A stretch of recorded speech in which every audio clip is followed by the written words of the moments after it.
সংক্রামক রোগ এমপক্স বা মাঙ্কিপক্স নিয়ে আফ্রিকার বিভিন্ন দেশে জরুরি জনস্বাস্থ্য অবস্থা ঘোষণা করেছে বিশ্ব স্বাস্থ্য সংস্থা বা WHO। এর পরিপ্রেক্ষিতে বাংলাদেশেও উচ্চ সতর্কতা জারি করা হয়েছে বলে জানিয়েছেন স্বাস্থ্য মন্ত্রণালয়। কিন্তু কি এই এমপক্স, এর লক্ষণগুলোই বা কি?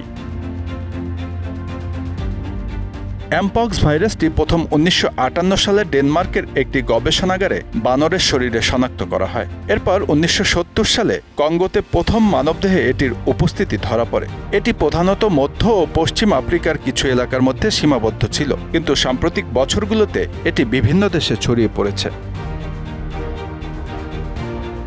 আগে মাঙ্কিপক্স নামে পরিচিত অত্যন্ত সংক্রামক এই রোগ গণতান্ত্রিক কঙ্গো প্রজাতন্ত্রে অন্তত 450 জনের মৃত্যু হয়েছে।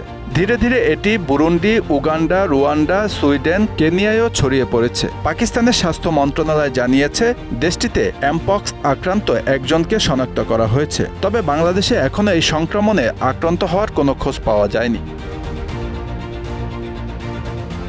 আক্রান্ত ব্যক্তির একবার জ্বর উঠলে গায়ে ফুসকুড়ি দেখা দিতে পারে। সাধারণত মুখ থেকে শুরু হয়ে পরে হাতের তালু এবং পায়ের তলদেশে শরীরের অন্যান্য অংশে তা ছড়িয়ে পড়ে।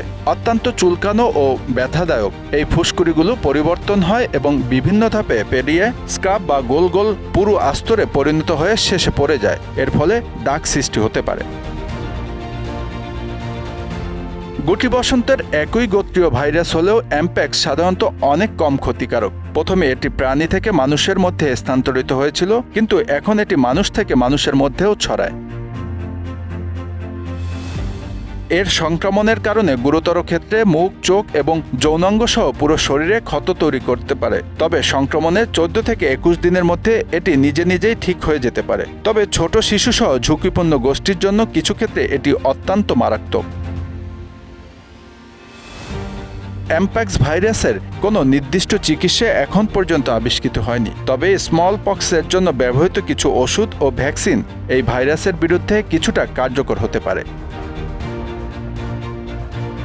বিশ্ব স্বাস্থ্য সংস্থা এই ভাইরাসকে একটি বৈশ্বিক স্বাস্থ্য ঝুঁকি হিসেবে চিহ্নিত করেছে। বিশেষত যারা আফ্রিকা থেকে অন্য দেশে ভ্রমণ করেছেন তাদের জন্য বিশেষ সতর্কতা অবলম্বন করার পরামর্শ দেওয়া হচ্ছে। স্বাস্থ্য অধিদপ্তর জানান, এমপক্স আক্রান্ত যাতে দেশে ছড়াতে না পারে এর জন্য সরকার কার্যকর ব্যবস্থা নিয়েছে। বিমানবন্দর, নৌপথ ও অন্যান্য প্রবেশপথে সাবধানতা অবলম্বনের জন্য নির্দেশিকা জারি করা হয়েছে।